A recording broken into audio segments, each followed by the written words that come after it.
What's going on, everybody? Once again, hardest part of the ring is here for a little AEW review. Whoo doggy, what a show we saw this past Saturday at All Out. If nothing else, there is a lot to get into. I see a lot of people talking about this show. Toxic as ever, obviously. You know Twitter. But, man, I'm seeing a lot of people pin this pay-per-view as, like, the worst pay-per-view they've ever seen. And, honestly, man, I don't agree with that at all. I think there was a lot of good wrestling on this show, but there was just a few key missteps. We'll get into it as the podcast continues, but I think, the order of the matches, some decisions that were made as far as gimmicks go, just the general structure and production of the show made it not flow very well. I mean, when you got to the matches were at least, for the most part, solid. Some of them were even great. It just, something was off, And I think that can be attributed to how it flowed. And, we can pin it on no fans in the audience or limited fans, but past Dynamites, performance center shows for WWE, you can create a good energy in the wherever you're wrestling, right? Especially this, we've seen this exact same venue with the exact same amount of fans on Dynamite the past couple of weeks, and the energy's been pretty high.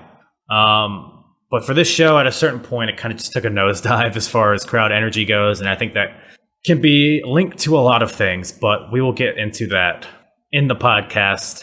This week, we have, once again, Burying the Smarks back because, typically I don't like to have guests back, back to back like this, but this is just too perfect. I mean, I think a lot of people listening to this now know who Burying the Smarks is. If not, you can find all his information in the description of this podcast. You can find him on Instagram at Buryingsmarks_, and you can listen to his podcast, Burying the Smarks, which can be found on Spotify. And I believe that is in the link of his Instagram as well. So go check that out. Really cool dude. Notoriously very anti-AEW type of guy. But he's pretty logical in everything he says. And I think that translates into this podcast as well. So interesting to get his take on things, both on the pay-per-view itself and just AEW as a whole. And we get into a lot of it. So without further ado, we have the AEW All Out review with myself and Burying Smarks. Yeah, so you said you saw some highlights, right? Yes, I didn't order it and I couldn't find the link, but YouTube had quite a few highlights on there, so it kind of worked out. Right. You will. I'm gonna be honest, man. You didn't miss too much. Because I don't know, man. I've been reading online a lot of people talking about this show, and I'm seeing a lot of people say it's like one of the worst pay-per-views they've ever seen. I don't necessarily agree with that. I think there were a few key missteps that I think, like for one, it felt like it lasted forever. It was like 4 hours long, which is like, I think by far their longest show that they've had, as far as I know. But yeah, it was just really, I don't know, man. The production, the way matches were laid out, like the order of matches was weird. Mm-hmm. Yeah, I mean, we'll get into it, I guess. But I thought it was really bizarre that they started off with the tooth and nail match. Like that was the opening match. That I don't know if you saw any of that cinematic match with Britt Baker and Big Swole. Yeah. Did you catch? I mean, it wasn't that long. Were you able to find the whole match? No, I did see the highlight where Big Swole came in and hit it with some it was a clipboard. Something like yeah, I think so. That was the most horrible. That was like the most horrible. It was like hitting her with a pillow. I'm like, oh god, this is horrible. Yeah. Yeah, it didn't really. I couldn't tell if it was supposed to be comedy or serious, which is a kind of a thing widespread through AEW. But yeah, like I said, it was just weird that they put, because originally it was supposed to be on the pre-show, which caught a lot of heat. Which, I mean, let's talk about that for a second. As far as like pre-shows go, I don't know if you kept up with any of this controversy, quote unquote, but initially this tooth and nail match was supposed to be on the, or whatever, the buy-in, whatever they call it, and they got a lot of heat for it because they already catch a lot of shit for, you know, not giving a lot of spotlight to the women, and this is kind of just an extension of that. But to me, like a pre-show or a buy-in like that, it's, I feel like the idea is to put something out for people to watch that will lead them to buy the pay-per-view. So to me, it's not like a bad thing to be on a pre-show. I think it's more of a, I don't want to say an honor, but I think it's kind of a good thing because that says that the company has faith in you guys to draw viewers in. I don't know where you stand on that though. No, definitely, man. I think they could have. I mean, I totally agree. I remember watching the Attitude Era and like before that, and it was just you have matches. Was a free for all, and the matches that they had were matches like, oh shoot, I gotta order this pay per view. Exactly, yeah. And then it gave you, you know, like okay, all right, definitely gotta order it out, and they also played like previews of the matches, and they kept the storylines going for the main event. So I think AEW has a lot of work to do in that perspective, actually getting new viewers. I think they're content with the same people that watch their shows.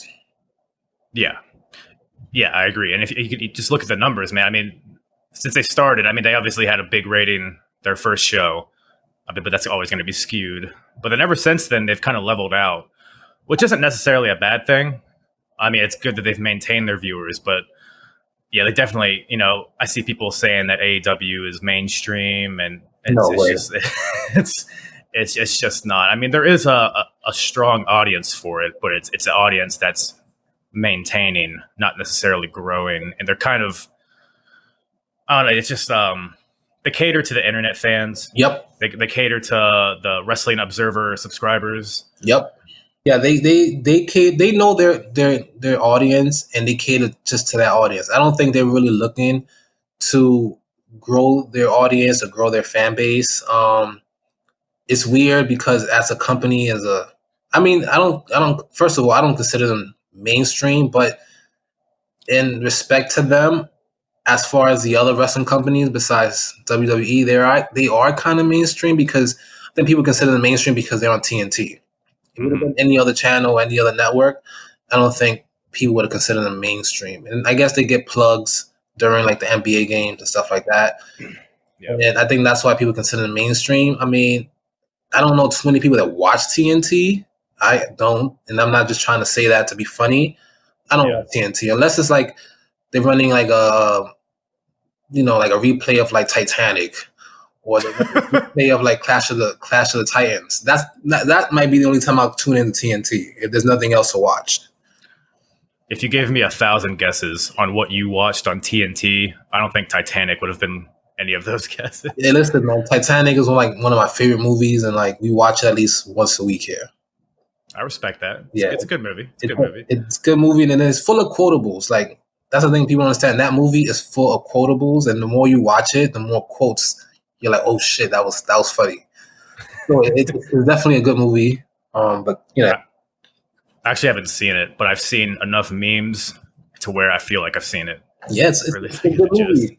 I mean, we're going off topic, but when it came out in 1997, I wasn't really watching it. I just thought it was like another ploy at another romantic movie, and I kind of avoided the movie until like maybe when I met my wife then, and she was really big on it. And then I sat down and I watched it with her. I'm like, God damn it, where have I been with this movie? So it's like I'm hooked on it now. But the last 10 years, it's been like Titanic every fucking week, man. Man, I might have to check it out then. I mean, we can just do this podcast on Titanic instead. Yeah, that's a featured podcast. Yeah. All right. So, quick question on the, I guess the buyout. That's what it's called. The preview. Buy-in. Buy-in. All right. So, how many matches did they have? So I'm gonna be honest. I did not watch the buy-in. I don't even know if there were any matches. I didn't notice anything get bumped like off the main card. Maybe they added some bullshit match. Who knows? I don't know. I wasn't really tempted to watch. But here's the thing: if the tooth and nail match was on the buy-in, I probably would have watched it. And that's kind of my point. Like, Yeah. I don't know, man. But yeah, I didn't see the buy-in. I'm not sure if there's any matches. I see the results like Joey Janela, and some other guy, and Private Party and Dark Order. Was that I'm trying to think, did they move, like, did they put those matches on the buyout and move the tooth and nail match? It's confusing. I think they just created a match out of thin air when they bumped that. That might have been why the pay-per-view felt so long. Because that tooth and nail match was just added on top of what was already on the main card. Gotcha. But yeah, that match itself, it was, I don't know, man. I wasn't feeling it too much. I know what they were going for. I feel like just a normal match would have served them better. Yep. But I don't know. I guess they're milking the dentist gimmick a lot, where I hope they just stop it. Yeah. like start to ease out of it. Like, we get it. Like they did the finish of the match. I guess we'll touch on that. Swole. Fuck, what did she do? She like Novocained Britt Baker's leg. So she like stabbed her with a syringe of some sort. So her right leg was numb. And then she elbowed her and made Britt Baker fall into the dentist chair. And then Swole put like a gas mask, I don't know what you call it, laughing gas or whatever it's called, onto Britt Baker, and she basically passed out from that. So thoughts?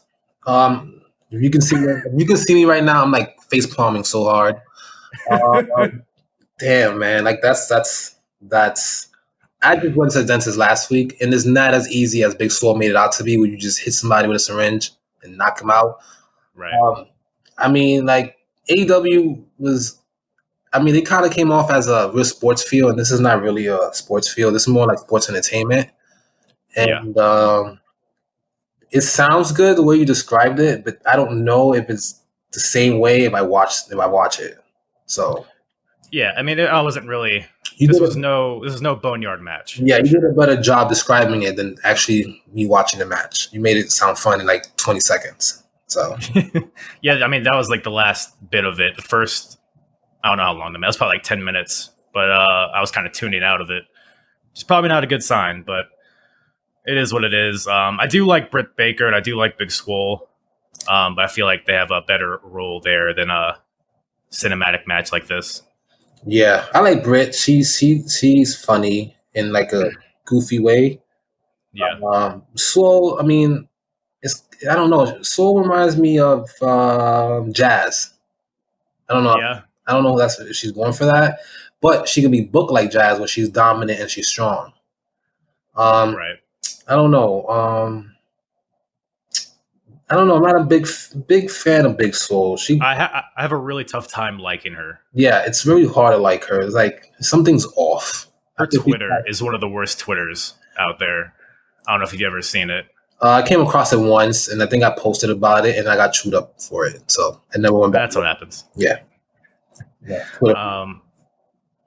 man. But she's solid in the ring, I guess. I mean, I haven't seen too much of her, but yeah, like I said, I feel like both these guys could be in a better role down the road, because the women's division doesn't have a lot of credible talent, and I feel like these are the two of the top ones. So yeah, I'm sure at least one of them will move on to the title picture after this. Yeah, that's like putting Sasha Banks and Bayley's match pre-show. Yeah, exactly. Yeah. But then after that, we get to the main card: Young Bucks versus Jurassic Express. So I feel like personally the Young Bucks get more heat than they deserve. Mm-hmm. I feel like, I understand early in their career, we're talking like TNA or early Japan, they were just, the flippy guys, the spot monkeys, the wannabe Hardy Boys. Mm-hmm. But I feel like in recent years, I feel like they've seen that criticism and they've kind of altered their game to reflect that. And I feel like, at least recently, especially now, because it seems like they're kind of starting to have heelish tendencies a little bit. I feel like that's really where they thrive, because they are good storytellers in the ring when they have the opportunity. And I mean, their match with Omega and Page from Revolution a couple pay-per-views ago was amazing. And I think even this match here with Jurassic Express is pretty good. I feel like it's kind of getting slept on just because there's so much other shit on this show. But I thought it was a really solid opener. I think this is what should have opened the match because it would have got the crowd hot. Because you have that fucking cinematic shit. So all these fans, or whatever, 10% capacity, all the people in the arena there, they're all hyped to see wrestling. They're all hyped to see some live action. And then the show starts, and then they're just looking at the screen. Yeah. And I feel like at that point, it kind of set the tone in a bad way. And I feel like if you would have thrown this match out there first, it would have kind of made the show flow better. Yep. I don't know, man. But the match itself, like I said, was pretty good. I always love seeing Marco Stunt get his shit kicked in. And then the Bucks end up winning with a double V trigger, little knees to the head there. They're definitely, like I said, they're less flippy in this match and more kind of aggressive, which I like. And Jurassic Express, I think, held their own here. What'd you see of this match? What'd you think? I mean, I'm not a big fan of the Young Bucks style. I mean, it looks like they were toning it down. They're getting older up there, and they are obviously setting up a program with the Revival. So, Yeah. I guess they're trying to show viewers that, like they don't need all the flippy shit, especially with a team like the Revival, which they're the opposite. Yeah. I mean, it was like I saw like maybe 20 super kicks. The first, pretty normal. The first 3 minutes. I like Luchasaurus. I think I think he's great. And that's hard for me to say because I really don't watch AEW. Like I've never seen a full episode. I usually watch highlights. But I think the match was good. Like you said, it should have been the opening match. Get the fight. Like you've been sitting home watching wrestling on your screen for the last 8 months, 6 months, 7 months, whatever it is. And you finally get to watch a live pay-per-view, and the first thing you do is look at the screen. So I think the match placement, that match, which was pretty good, should have been like the opening match. And I mean, Luchasaurus is obviously a babyface team, and the Young Bucks normally get cheered. So I don't. It's kind of confusing as to where they're going with this. And if Luchasaurus would have won, and then the Bucks would have started having heel tactics, then I probably wouldn't have been as confused. If that makes sense. Yeah. I think they're kind of like transitioning into being heels. I think so. They weren't. I mean, they did a few kind of dickish things. Like I said, like when I think it was Matt Jackson super kicked Marco Stunt for no reason, or just kind of their demeanor, even just like coming out to the ring. I don't even think they did their little pose or whatever. So I think it's a slow burn, which I appreciate. I always appreciate subtleties in wrestling as far as storyline goes. Yeah, definitely. And all the intertwining with the Page and Omega stuff. I think that's a diamond in the rough as far as AEW goes right now. That whole storyline. Yeah. But I agree. I like Jurassic Express. Have you ever watched Big Brother by any chance? Nope, I haven't. So that Luchasaurus was on that show. It's like a reality show if you're not aware. It's kind of like Survivor, but in a house. Okay, yeah. I've heard about the show. Yeah. Yeah, and he was a fucking dick on his season. So I have a hard time liking him for that reason. But I appreciate his presentation. I think it's hilarious, and seems like a pretty athletic dude. So I'm with you. I'm a big Luchasaurus guy, I think. Yeah, and it's a change for AEW because everyone is usually like an indie guy, and then you got this guy who's very marketable. He wears a mask. Yeah. And I don't know why this guy is not even actually higher up on the main card because he is very marketable. Right. I think he's like one of the most marketable wrestlers they got on that roster. So he definitely should be up there, and he definitely should be up there. It's like he's a New Day version of AEW. Like there's so many things you can do with that character as far as marketing and branding and just a bunch of other stuff. For sure. And the guy can wrestle. So I don't know why he's, but whatever. What do I know?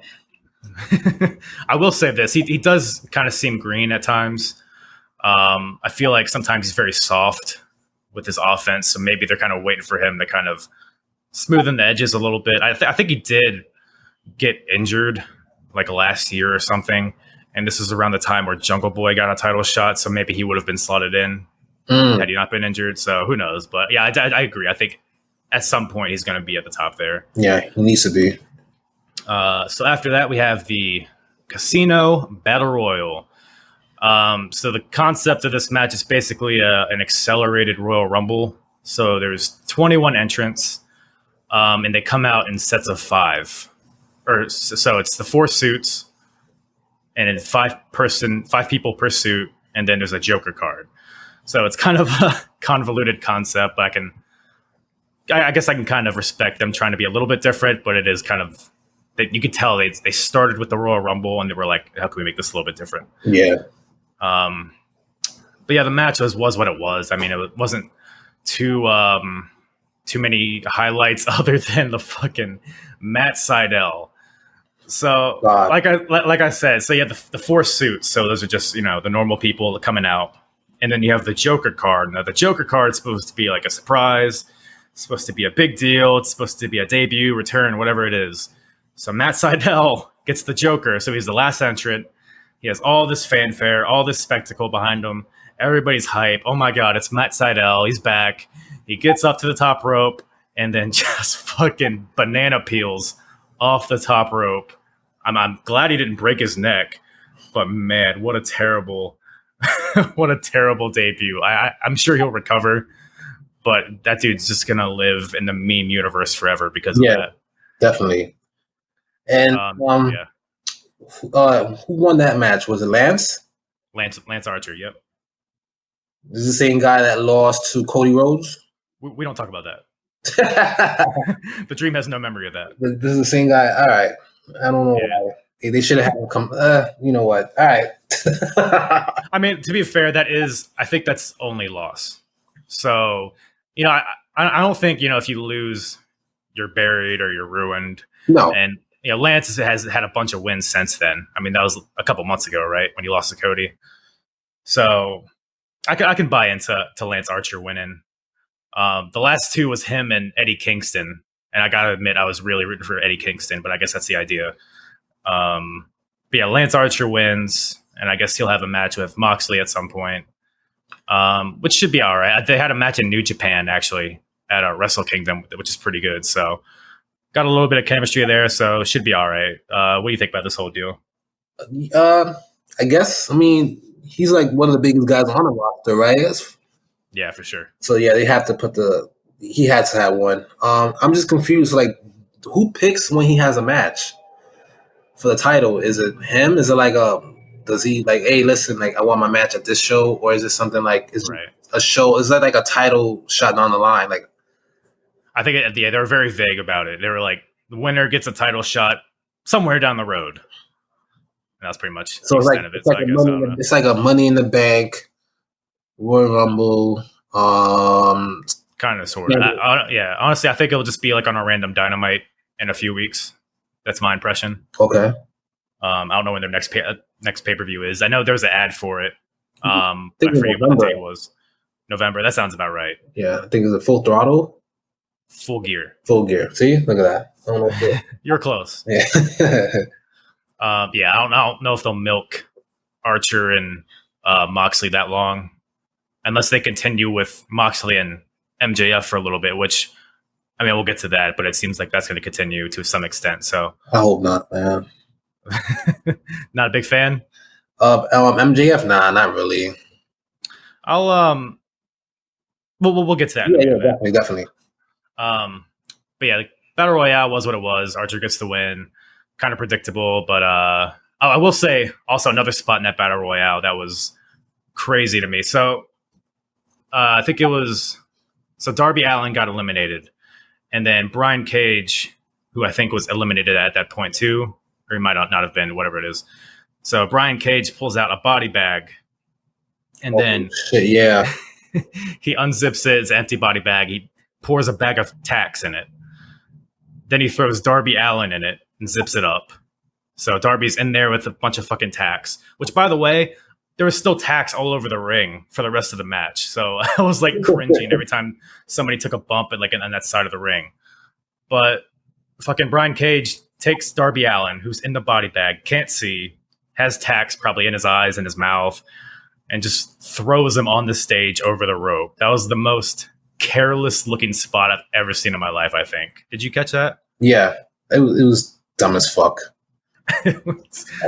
Darby Allin is not going to be wrestling in his 30s, I don't think. No, they got to stop giving so much creative freedom to these guys, because the type of shit they come up with is just like, what the fuck were you thinking? Like, it's just, somebody got to take a charge and be like, no, we're not doing that spot. It's just, it doesn't make any sense.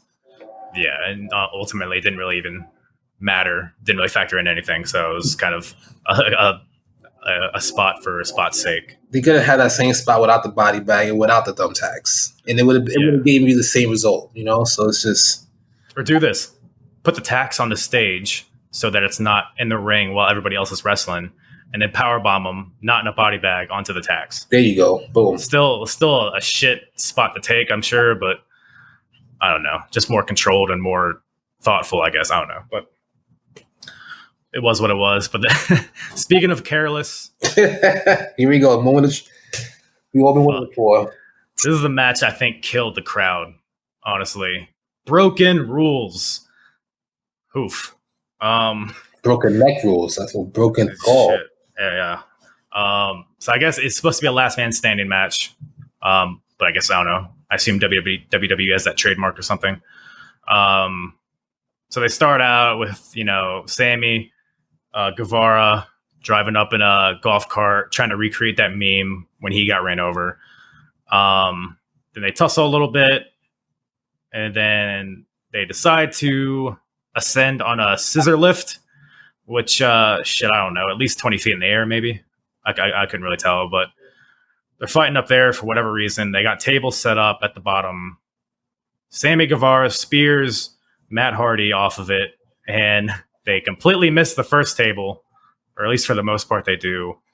And then their feet go through the second one, and Matt Hardy's skull hits the concrete.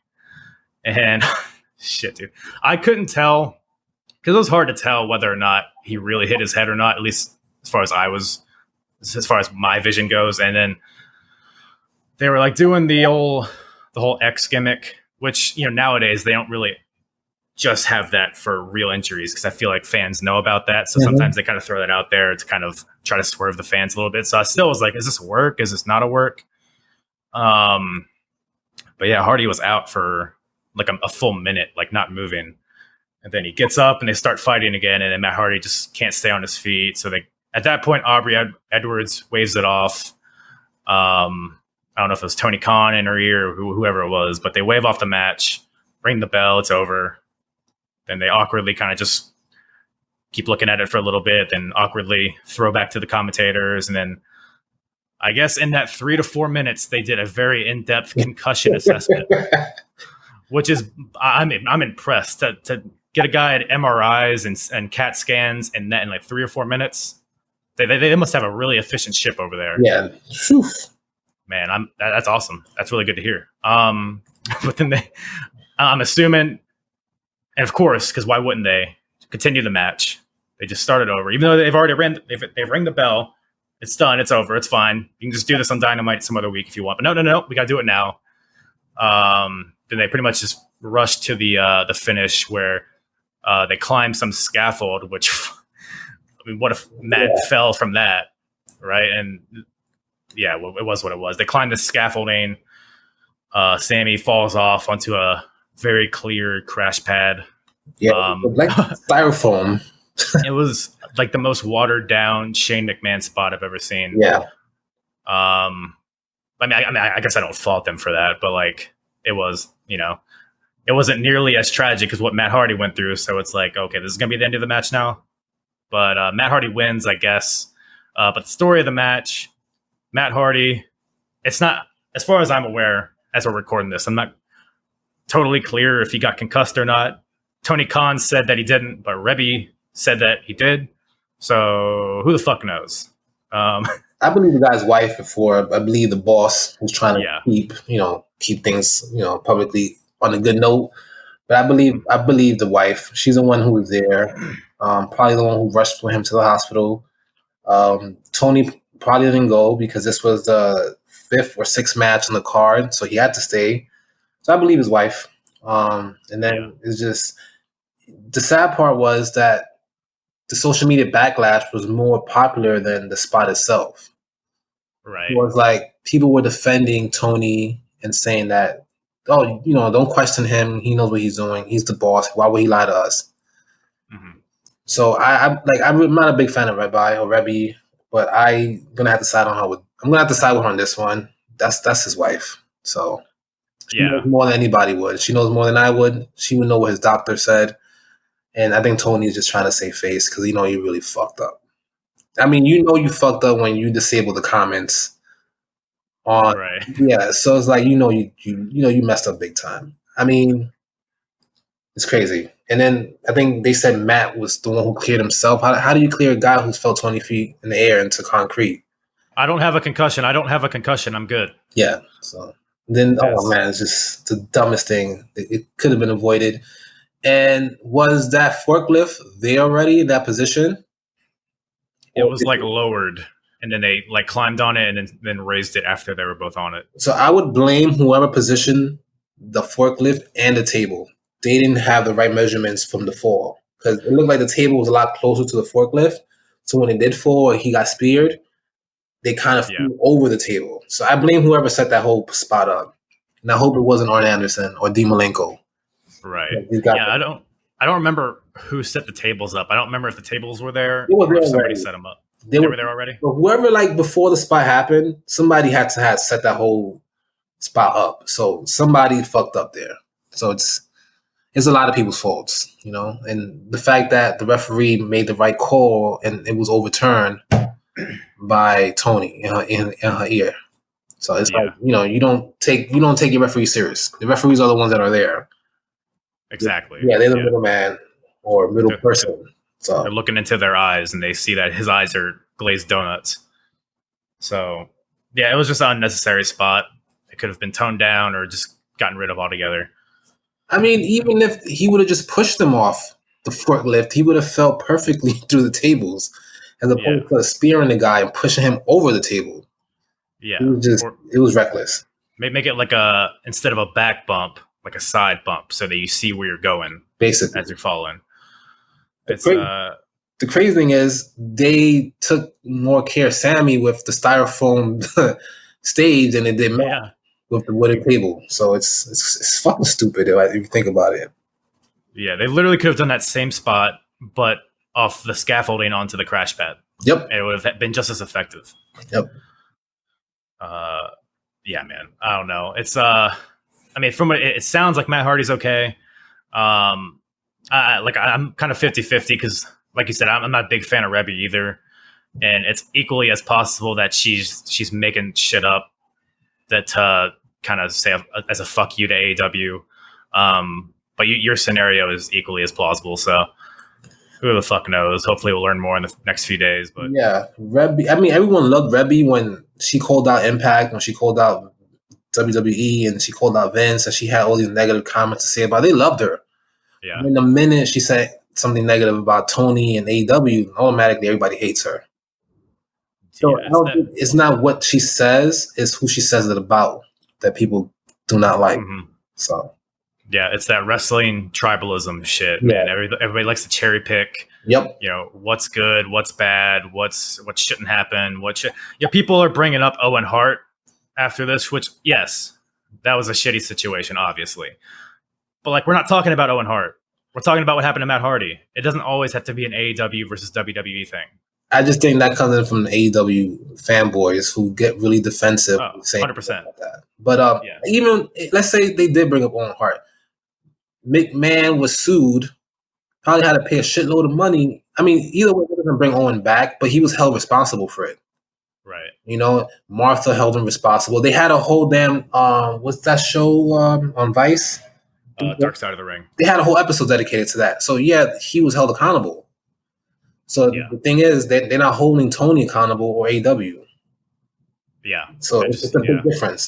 They held Vince account every injury, every shit that happens in the ring and somebody gets hurt. Vince gets held accountable. Even with the shit with draws, D'Lo and Vince, everybody who set that up got held accountable for that. It's just like you said, people just they want to cherry pick who gets what and who doesn't. It's Exactly. stupid. Yeah, it's ridiculous. But like I said, hopefully Matt's going to be all right. Hopefully Sammy doesn't catch any heat for this. I don't think it was his fault at all. I think it was more of the, like you said, whoever set that up. Yeah, the producer, the agent who set that up that's who's at fault for it.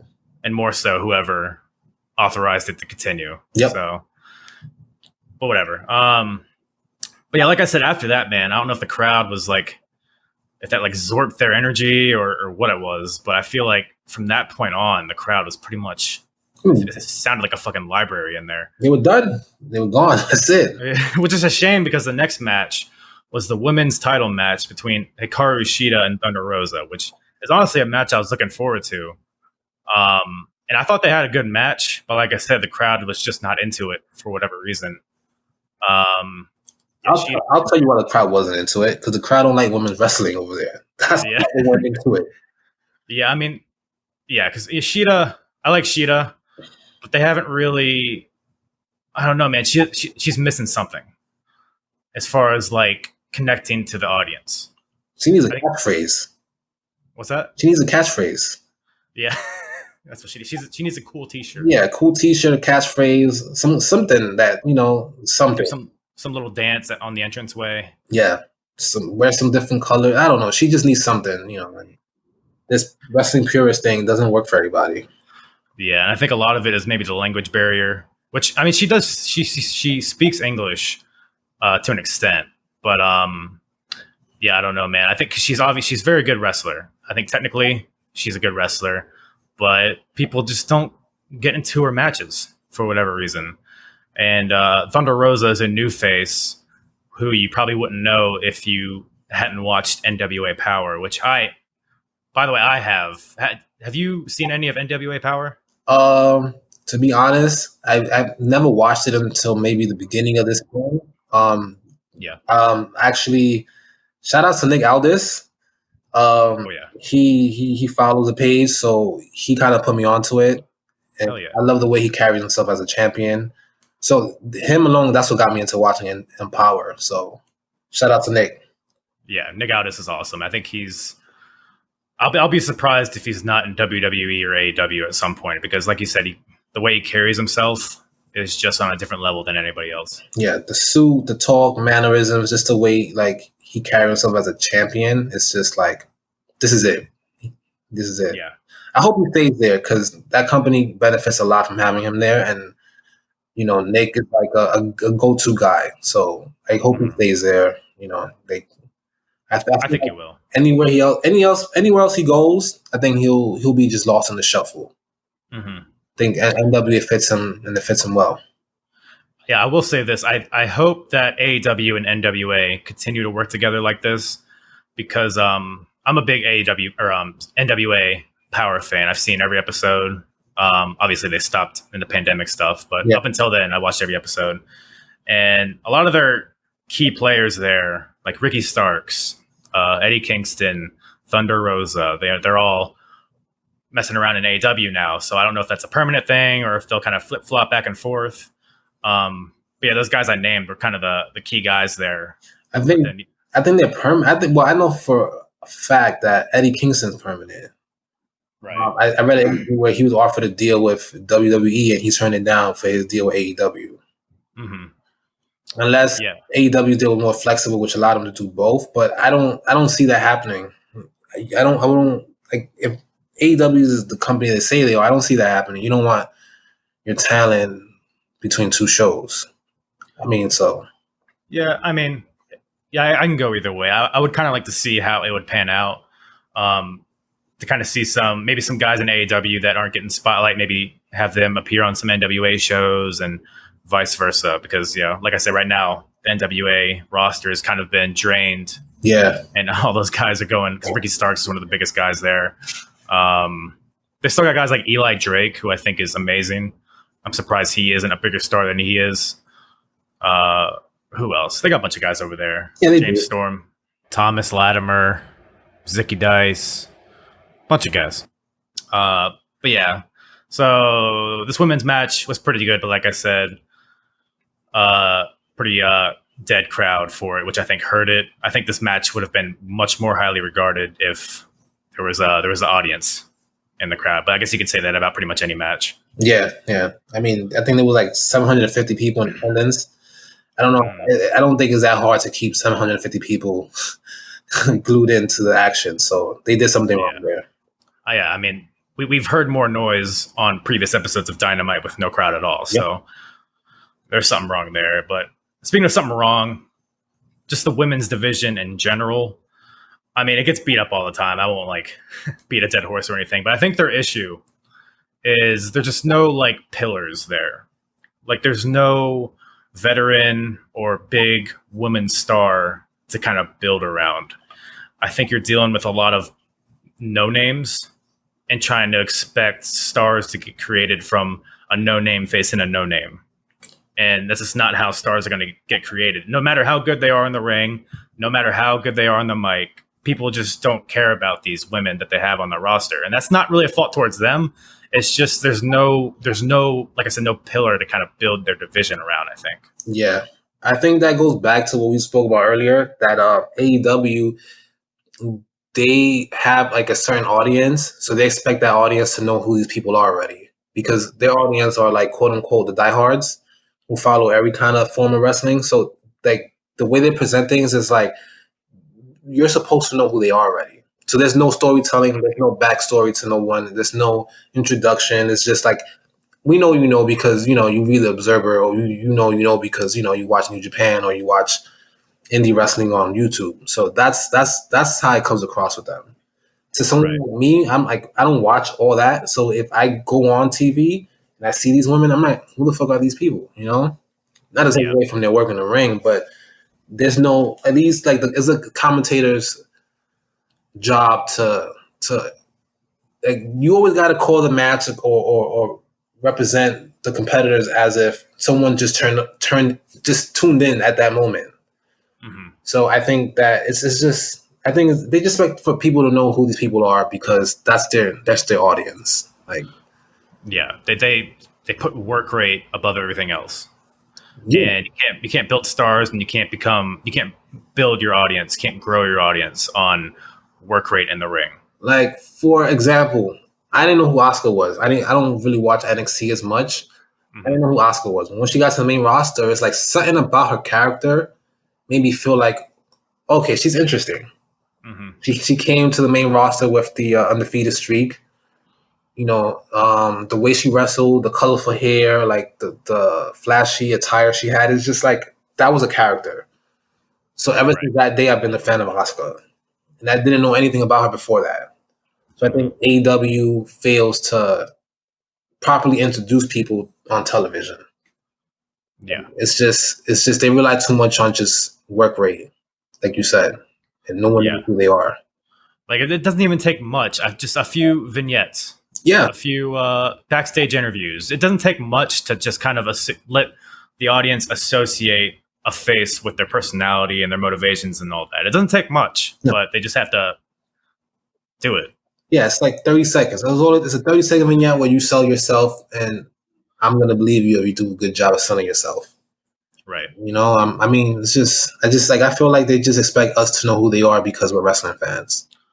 Exactly. Yeah. And just, you know, I don't want to make this like an AEW versus NXT thing, but I feel like NXT does a great job they'll have like some wrestler. They've done this with a few people. They've done this with Roderick Strong, with TM61. They've done it recently with Bronson Reed. You know, they're kind of not in a storyline right now.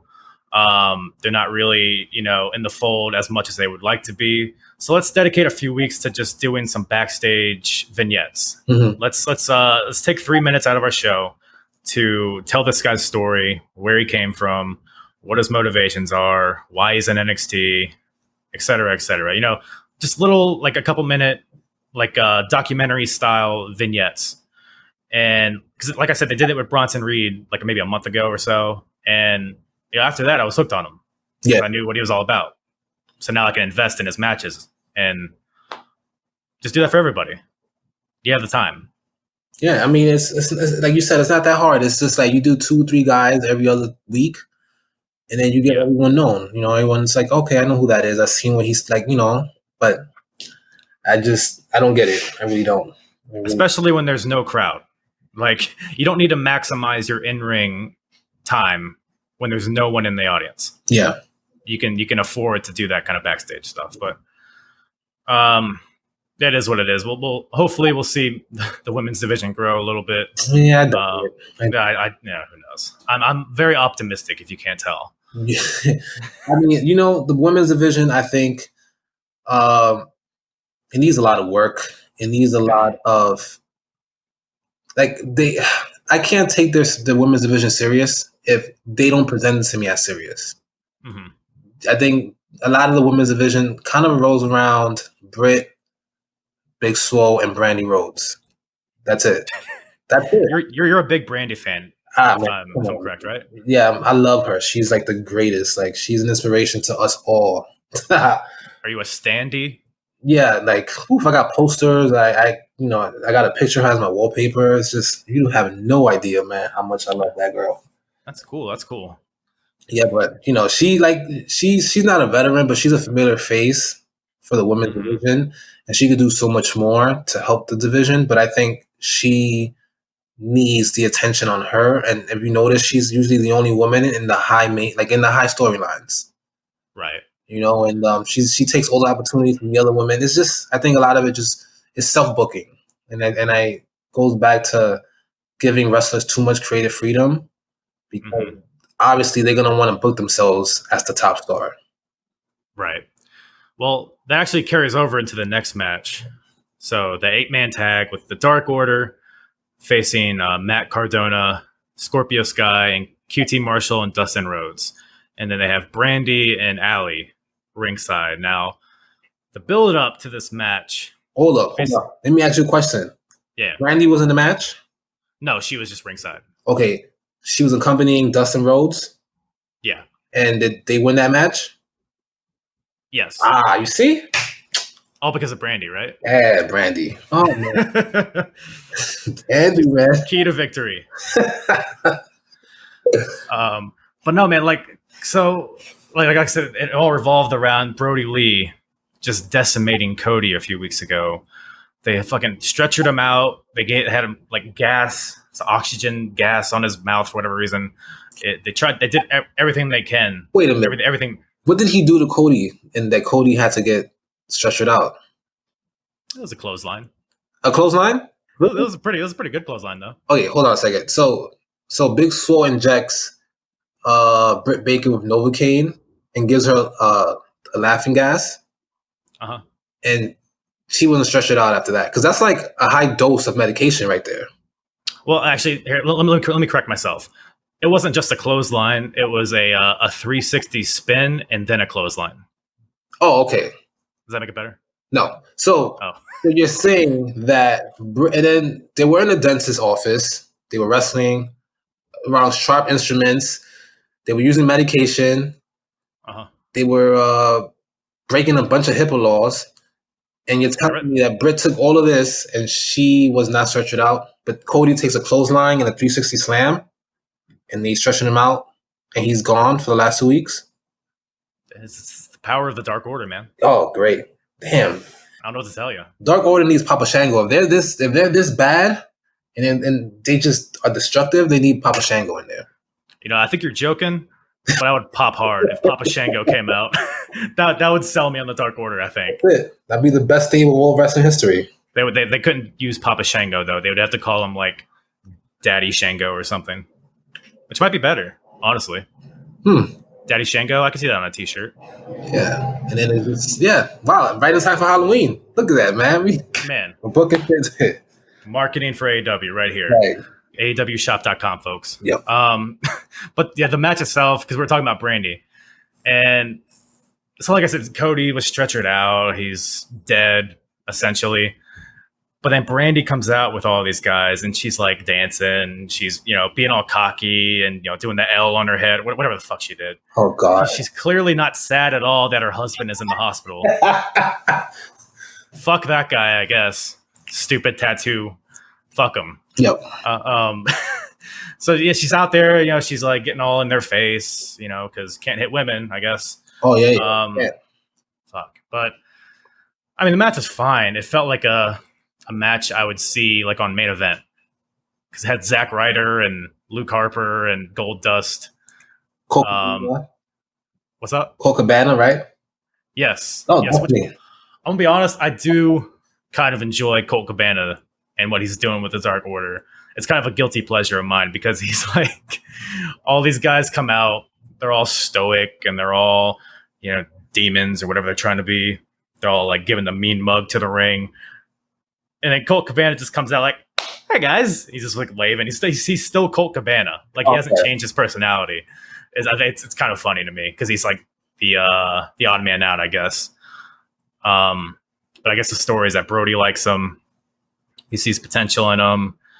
But the end of this match came when Brody hits him with that clothesline. The one that basically tore Cody's head off. He hit who did he hit with it? Dustin Rhodes, I think.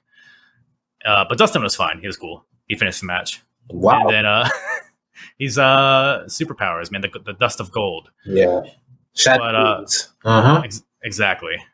And then Dustin Rhodes ends up schoolboying Colt Cabana and gets the win for his team. So then after the match, Brody Lee's all mad at Colt Cabana. So don't know where that's going to go. But I guess on Dynamite, we have Dustin Rhodes versus Brody Lee for the TNT title. So keeping that story going. I'm sure Cody will be back soon too. So what are your thoughts? Man, it's just, I don't know. Like the booking should have been that Brody Lee is taking down everyone in the Rhodes family, right? So you took down Cody. In this match, he should have went over because he's coming hot off of taking out Cody, right? So in this match, Dustin should have took the pinfall from Brody Lee and done the same exact thing he did to Cody. Mm-hmm. Now you have both the Rhodes brothers out, which leaves Brandy by herself. Yeah, it's possible that they'll do that on Dynamite in the title match. And just, devil's advocate, Brody Lee didn't get the pin, or he didn't lose this match. Colt Cabana did. So I kind of see what they're doing, but I don't necessarily disagree with you either. I think that would have been a good way to go too. Yeah, it would have been cool that way, and then Brandy would have found herself by herself. And then she would have been too scared because her brother-in-law's out and her husband's out. Then she would have kind of been leaning towards joining the Dark Order. Until Cody came on that episode of Dynamite, he would have saved her from joining the Dark Order. Or she would have been fearful for her life. She's like, all right, if I can't beat them, I got to join them. Or Brandy joins the Dark Order and then builds up to a match between Brandy and Cody. On a pole. Always got to be on a pole. Yeah, you got to put him on a pole.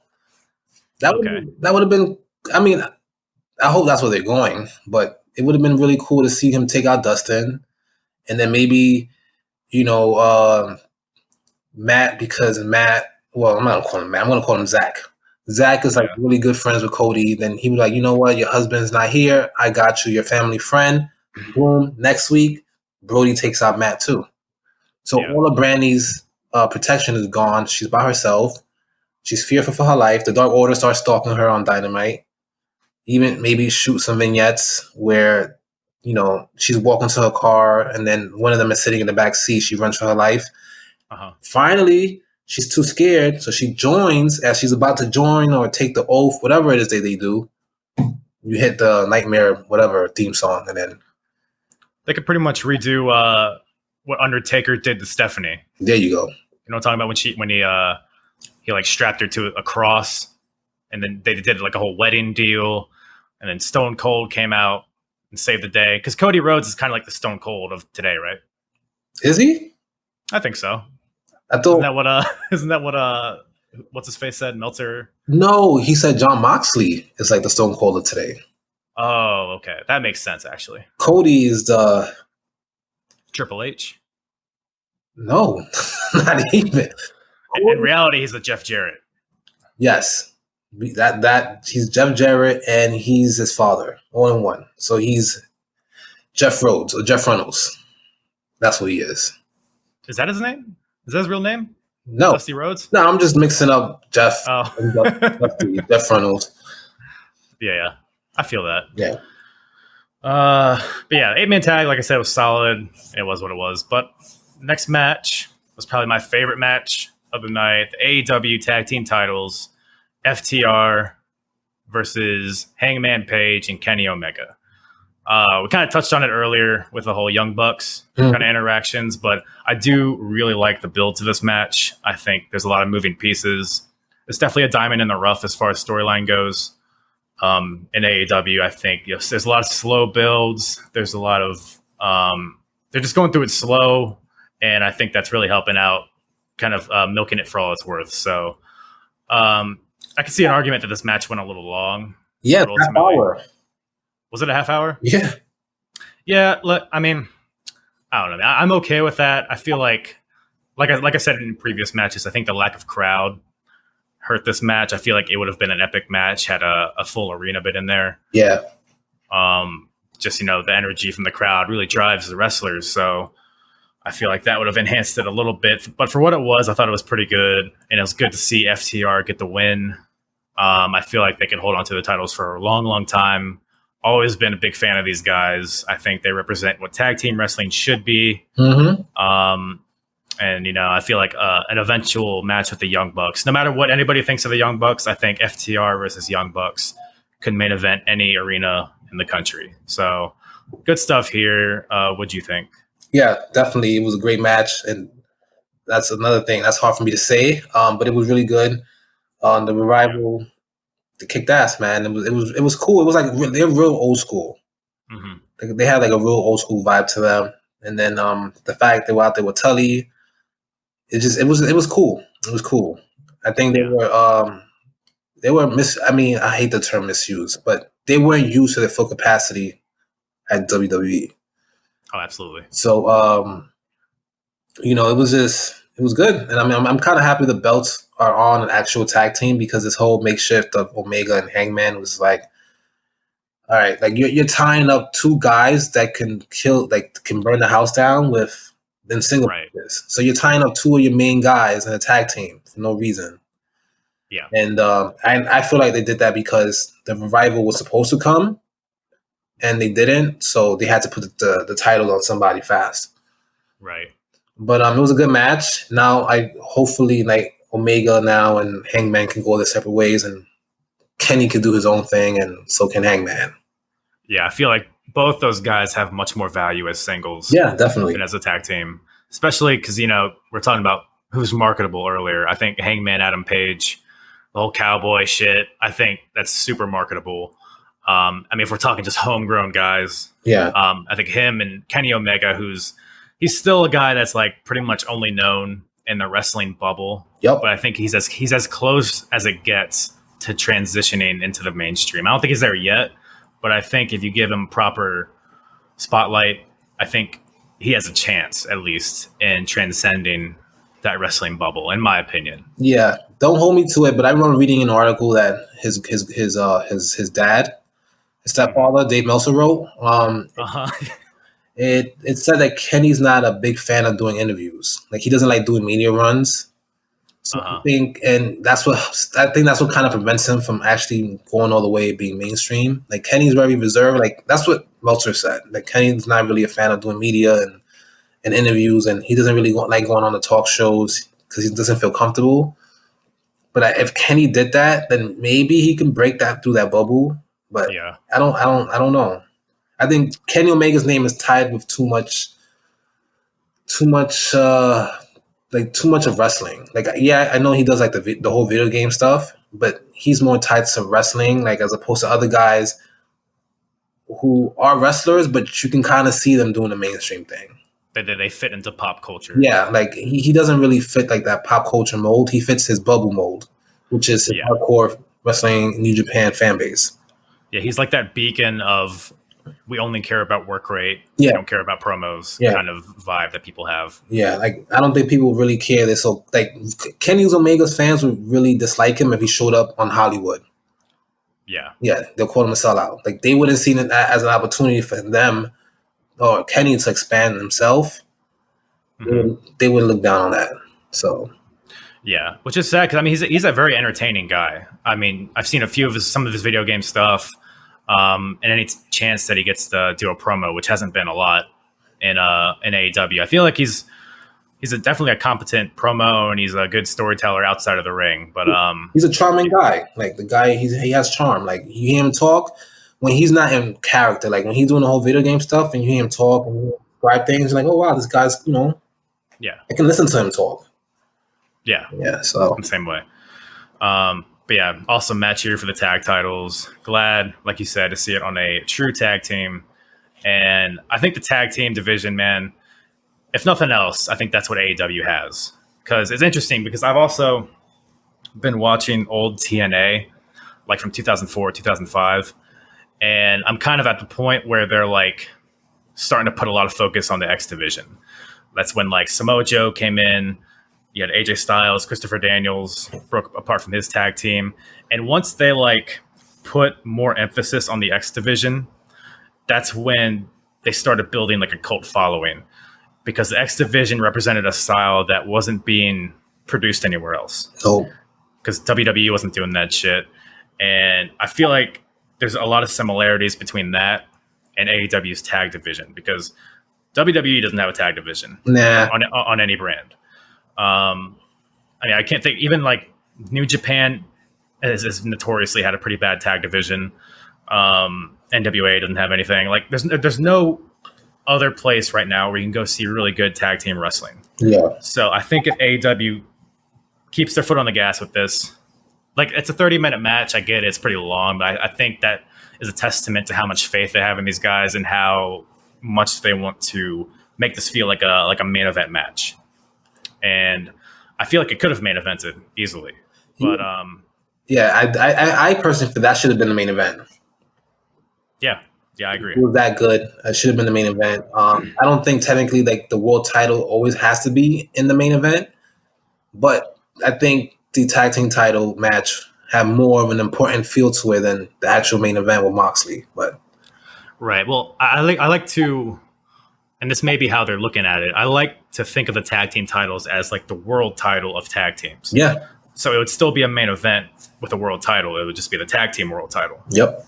Versus, I don't look at it as a lower in the hierarchy of championships, but still a good match and a good result.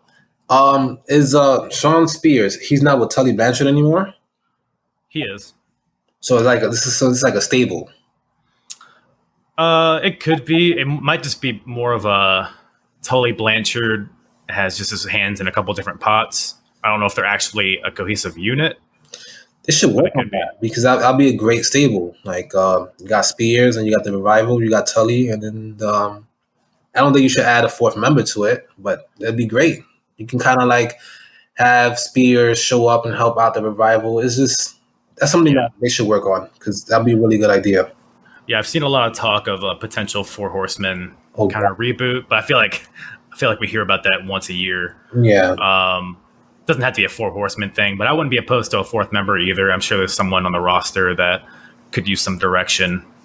Can't think of anybody off the top of my head, but whatever it is, I would like to see Sean Spears kind of interact with them too. Yeah, it'd be great. And they got history. They were on NXT together at one point, so you can play on that. But I only say keep it at 3 members because there's way too many stables on AEW. It's too many stables. Yeah, because they have the Inner Circle, the Elite. You got Dark Order. That's true. Yeah. So it's just a lot of stables for just a brand that only has like 2 hours of shows. Yeah. So. Yeah, I feel you on that. But man, after that beautiful tag match, we got something even more beautiful. Mimosa Mayhem. Chris Jericho versus Orange Cassidy. What a fun gimmick. Not really. Let's just talk about Chris Jericho for a second, man. I've always loved Chris Jericho. I think you can make a really strong argument that he's the best of all time. Nah. Just based on his longevity, his diversity, all the places he's been, all the matches he's had. I'm not saying it's like definite, but I think you can make an argument. Yeah, you could. Just based on longevity, like I said, like how he's evolved and how relevant he's stayed. Sit for damn near 30 years? Yeah. I mean, he could be top 5. And he can be like top 5 in the argument. Yeah, for sure. But man, lately it's just like he's phoning it in. It's like like we said, he's catering to the internet. Yeah, he's breaking the fourth wall. Like when he cut a promo before this match, right? And the promo wasn't, "I hate Orange Cassidy, I want to beat him in this match." The promo was, "Hey, look at the angle that we've done. Haven't I done such a great job at elevating Orange Cassidy? Look at what I've done for his credibility. Now he's going to have another program after this." Like he's speaking like a fan on Twitter or Instagram would talk. And like I say, he's breaking that fourth wall. And when that happens, it just takes me out of it. Yeah. It takes me out of, because I want to immerse myself in this universe that we're watching. But then whenever Chris Jericho is on the screen, it always takes me out of it. Yeah. Chris, I think this is like maybe the worst reinvention of himself he's had. But this one, he caters too much. Like Chris, you can tell Chris spends a lot of time on the internet reading comments, reading blogs, because he literally sounds like every person who comments on wrestling on the internet. Yeah. So I think he plays on that because it adds shock value. It's like, oh, you see, Chris listens to us. You see, AEW pays attention to what the fans say. So it's like he's kind of catering to the Smarks, if you think about it, because it brings them attention. It brings them good attention, and it keeps them feeling. It keeps them young. Like when you see Chris, you don't think about his age. That he's pushing 50. Mm-hmm. He's so in tune with what's going on now. Yeah. He uses that as to benefit himself because he knows he shouldn't be in there. He knows he can't really have a great match anymore. You know, he's not young, so he uses the mentality of the internet wrestling community, and he drives that, you know, through his character. Yeah, and I get that, right? I mean, the whole Wednesday Night Wars thing, it's always the most, whatever you want to say, toxic, elevated thing on the internet every single week. And I think it does more harm because, like, yeah, he's trying to get interest, but he doesn't realize the harm he's doing when he does those kind of promos and those kind of tweets. You divide more the fan base. He doesn't do anything to bring the fan base together. He just does more to divide them. And that's what I'm saying, because he does that, because I see people trying to justify it, like, oh, he's just a heel who's trolling. No, he's not. That's what he actually thinks. That's right. Yeah, exactly. And is he a heel? Because when he comes out, I hear the fans chanting his theme song along with him. Mm-hmm. So, like, I don't understand what he thinks he's accomplishing by, you know, retweeting Brian Alvarez, the ratings and all that shit. You know, talking about the demos, talking about Orange Cassidy, not in a storyline capacity, but look at the program we're doing and how much it's, you know, brought in ratings. Yeah, like, that kind of shit is just corny, and it doesn't make me want to tune in to watch Dynamite. Like, I was a fan of Jericho maybe like 10 years ago when he had the heel gimmick with the suit and he was using the big words and all that and talking slow. Like, that was the last time I actually liked Jericho. That was a heel. He didn't have to use he didn't have to push the wrestling narrative. He didn't have to use demos and stupid shit like that. He stayed true to his character as a heel. Mm-hmm. And now he's just like, it's like he's doing the most. And then the damage is done when he's gone. He'll achieve what he wanted to achieve, get paid, you know, but the damage that he's created with having that character is going to be worse because, you know, we're the fans that are left to deal with that. He doesn't have to deal with that. Mm-hmm. So it's just, I think he's doing more harm than good.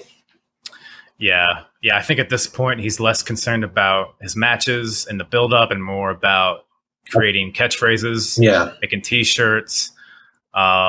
He just comes off like a dad trying to figure out social media. Yeah, to me, I don't know, but his match with Orange Cassidy here was, it was fine.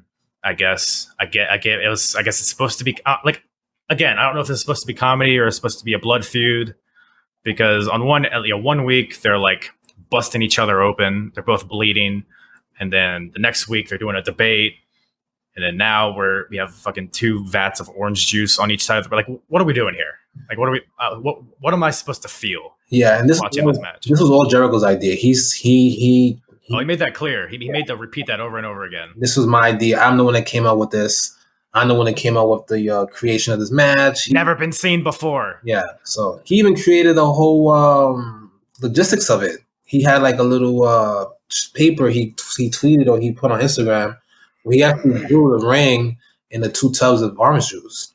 Just trying to suck his own dick again. Yeah, so he's just like taking credit for it. And I mean, I don't know. Like it's just he's like it's just confusing. Like, it's not like it's this impressive. Like, okay, it's funny that it's mimosas because of the bubbly and the orange juice. Like that's fun. But as far as like the match logistics itself, throw your opponent in a mimosa. Like there's not much to it. Yeah, it's a waste of orange juice, man. Yeah, it's a waste of orange juice. You know. Which, by the way, those are definitely not mimosas. Nah. I've had many of mimosas in my day, and that shit was too orange to be mimosas. Nah, that was water with orange dye. It looked more like Sunkiss than a mimosa. Yeah. Yeah, I guess it would have been expensive if they took all that fucking champagne and poured it in that huge vat. Yeah. I don't know. But the match was what it was. Orange Cassidy wins with a Superman punch, knocking Chris Jericho into the sun-kissed Sunny D, whatever it was. I don't know. Did you catch any of this match? Yeah, and then I'm like, okay, this is it. Like they built the match up so huge, and I'm like, this is it.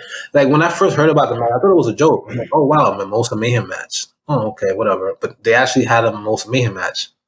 Yeah, with vats of orange. It's just like, what? This is what we're doing? Oh man, like this is why we need somebody like an authority figure behind the scenes to say, "Nah, we're not doing all this." Right. all right, come on. Like if you're gonna pass these ideas to me first before we go on TV with them. Although we were talking earlier about expanding their audience. Maybe this brought in a bunch of white women because they love mimosas. That could be a thing too. That could be. Maybe he's probably gonna. I wouldn't be surprised if Chris comes out with his own version of bubbly mimosa or some shit. If he hasn't already, I'd be shocked. This is all that's gonna be. Yeah. And, off topic, they're saying that Lesnar could be going over. I'm like, Lesnar's watching this shit. He's like, I'm not coming over for this. Well, yeah, I don't think Lesnar watched it, but yeah, if he heard about it for sure, he'd be like, what the hell? I mean, if they offer him enough money, I feel like he would. But yeah, Tony Khan said that Lesnar is a very underrated wrestler.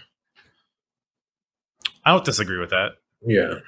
I think, people... He said he was misused, too. I don't know what the fuck that meant. Oh, no, that's... that is outrageous, no. Yeah, I mean, listen, the Lesnar thing, Brock Lesnar, if he ever wrestles again, it's going to be for WWE. Yeah, he loves it there. He said it plenty of times. Yeah, and he has a good deal there. He doesn't have to be on every Raw, every SmackDown. He comes when he wants, gets paid a shit ton of money, and then leaves. They give him a private jet. I mean, I'm pretty sure he can, but I don't know, man. But yeah, I think people are making a lot more of that. Whatever his merchandise got taken off of WWE Shop or whatever it was, which I'm sure is just a legal issue. Yeah, I'm not too familiar with how that works, but I feel like people are reading way too much into that. Yeah, he'll resign. He'll resign because that happened like 2 years ago or 3 years ago, where his contract expired and he went to do the UFC thing, and then he came right back. Yeah, which that could be a thing he's doing this time too. Yeah, I feel like he still could go to UFC. Yeah, but I feel like right now he's just sitting on his farm in North Dakota, or wherever the fuck he lives. Oh no, he lives in Canada. Does he? Yeah, it's kind of the same thing, right? Yeah, basically, he lives. Oh man, I forgot what town. Somewhere in the deep ends of Canada. I know he lives in a remote area. Some place where there's a lot of trees and mountains. Yeah, and bullet holes in the trees from him shooting guns all night. After he does curls with them. But yeah, man. Yeah, if Lesnar comes back, it'll definitely be like a Royal Rumble WrestleMania thing. Yeah. It's the I mean, I just want to make it clear, but the way they're heading with this Roman and Paul thing is gonna go back to Lesnar. It's gonna be the reverse. Lesnar's gonna be the baby face, Roman's gonna be the heel. That's it. Yeah? That's it. Yeah. I wouldn't I don't think I'd hate that. We'll have Roman Lesnar part 6 or part 5, whatever they're up to now. Or do they team up? Oh man, that'd be crazy. Have them win the tag titles. Yeah, from Street Profits. All right. Oh. We're getting off course here. All right, so what's the next match? Next match is the last match. AEW World Title. Jon Moxley versus MJF. It's actually a pretty solid match. I mean, like I said, for all the previous matches, definitely would have been better with a crowd. I guess the basic premise of the story here is that Jon Moxley likes to fight on the outside. MJF is more of a traditional wrestler, but MJF ends up getting busted open on the outside. So, pretty solid match. Moxley. So the whole gimmick here is that Jon can't use his paradigm shift DDT. Mm-hmm. But the end of the match, the ref is distracted, and as the ref's back is turned, Jon Moxley hits the paradigm shift real quick and gets the win. Kind of a funny finish, but it was pretty solid overall. What did you think? Yeah, I mean, this is just man. It reminded me of The Miz and Dean Ambrose. Yeah, Yeah, I can see that. It's just like MGF is like a Miz clone, and Moxley's. There's no much of a difference between Moxley and Ambrose. It was a good match. Mm-hmm. But it seemed like it was like a match that I didn't think had to go on last. Yeah, and yeah. The traditionalist in me gets it, but no, I'm with you. Yeah, match didn't have to go on last, and it's. I mean, in order to make because they've been having like a kind of a bloody feud, and it's been kind of like a really, really intense feud. So I don't think adding that stipulation where he couldn't use his move was even needed because he used the move anyways. Yeah, but I guess that's how they're going to extend it. MJF's probably going to come out like, you cheated, I deserve a rematch, and then they'll probably do a rematch at some point. So I guess that's the thinking there. Yeah, because I don't know, like, do you see MJF becoming champion? At some point, for sure. Definitely. You see him becoming champion now, taking the title from Jon. I wouldn't rule it out. I'd definitely say it's a possibility. I'm just trying to think of what like the roster looks like as far as like baby faces that want to challenge for the world title. Well, you'll have a lot. Yeah. Especially if you have like Kenny Omega kind of turning heel a little bit. Adam Page is kind of also a heel. I don't know. They got a lot of things that I think they feel like they're in the middle of. Yeah. So I don't know, man. I could see it going either way, honestly. Yeah, they have a lot of heels on the roster. So right now, them taking the title from Moxley doesn't make sense. Mm-hmm. If they're not going to give MJF the title anytime soon, then extending this rivalry just doesn't make sense. Like it's like if you're not going to give him the title now, then there's no sense for the rematch. Yeah, the stipulation should have been like, hey, if I beat you, then you don't get another title shot from me at all. Unless you want to throw like a Darby Allin in there, against MJF. So right now, like you can still have Moxley and like a heel Kenny Omega. You can have him against what's this roster look like? I'm trying to think. You can have him against anybody in Dark Order. You can. They already did the Brody Lee thing, but we got that Lance Archer thing coming up too. So I don't know. You got a few people on there. Brian Cage. There you go. Ricky Starks. Sean Spears. Did Ambrose face Spears already? Man, I have zero interest in seeing Sean Spears versus Dean Ambrose. How about the Butcher? Ooh, I do like the Butcher. So there's still some there's still a lot of opponents they can get out of this Ambrose run. Yeah, I will say this though, it does Hager, right? Yeah, I think they did Hager versus Moxley already though. All right, so it looks like they're running out of people then. So you might be right. Yeah, but I think that does kind of, as a testament to the unpredictability of it, I guess, which is not a bad thing. Yeah. Keeps the fans on their toes a little bit, not being as predictable. So in that sense, I like it. I guess we'll just have to see. But yeah, man, AEW all out. Any parting thoughts? Yeah, it wasn't like the last. This is the second one or the first? This is the third one or the second one? Second one. Yeah, the first one was legendary, man. Even I watched it. So it was like, this, I mean, considering the fact, this should have this should have been a lot better than the first one. Mm-hmm. And they can't blame it on not having fans because they had fans. Might not have been a sold out 5,000 fans, but they had fans. Yeah, it's just the whole pay-per-view just seemed out of place. Like a lot of stuff just wasn't connecting. It didn't flow well. Yeah, minus 2-3 matches, like the tag match and the women's match. Like just everything else just wasn't connecting. I think literally if you open the match with the Young Bucks versus Jurassic Express and you put the Battle Royal on the buy-in, I think that would have helped so much. True. And had the Matt Hardy thing not happen too, and suck the energy out of the crowd. Yeah, and took out the big tooth match, the tooth and nail match. And, yeah, or just throw that in like in the middle, like as a break in between two serious matches. I could see that. Yeah, because it's just like I'm looking at the card again. It's just like everything seemed kind of off. Yeah. Like I said, it just didn't flow well to me. It could even put the 8-man tag match on the pre-show. Yeah, because I mean, for the most part, the matches weren't bad. They were mostly at least okay matches. It just didn't feel like a big deal. Didn't feel like a pay-per-view. Yeah, didn't feel like is this like their WrestleMania? I guess. Yeah, right. It's like the first pay-per-view they ever had.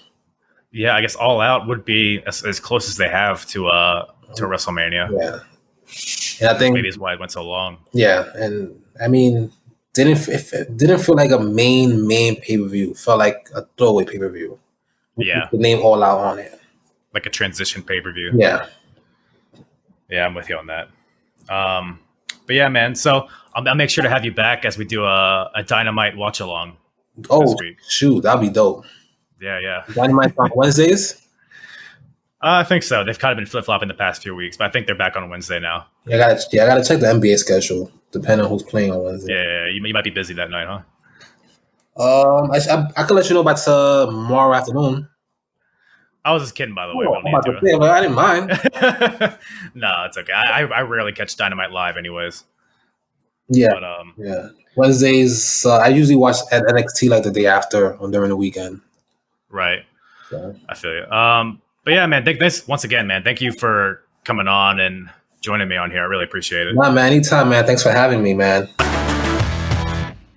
Once again, want to thank Buryingsmarks for joining me today on this podcast for a spicy AEW All Out review. Really, really fun to get his take on things, and kind of just to talk shit about wrestling, good and bad, as far as AEW goes, and as you heard, even, other topics outside of AEW. So, really fun episode here. I had fun. Hope you had fun. You can catch Buryingsmarks on Instagram at @Buryingsmarks_. Catch his podcast, Burying the Smarks, on Spotify. I spoke to him recently. He said he's kind of on a hiatus right now, but he'll be looking to bring that podcast back in the near future. So keep a lookout for that. Really cool dude. Really appreciate him coming on the podcast. And I think that is all I got for you guys today. So thank you guys again for taking a listen ski. Once again, I say it every week, but it's awesome to see this podcast grow, and it's awesome to see the feedback that I've been getting. We'll continue to keep pumping out these shows. I really do enjoy it. Make sure to subscribe as well if you haven't already, so you can keep an eye on a couple other episodes I have coming out in September. We got King of the Ring 2001. We got TNA Final Resolution 2005. King of the Ring 1994. All coming out in September on the Apron bump. So get hype for more of my delicious buttery voice in your ear canal. Anyways, thank you guys again for listening. I am hard.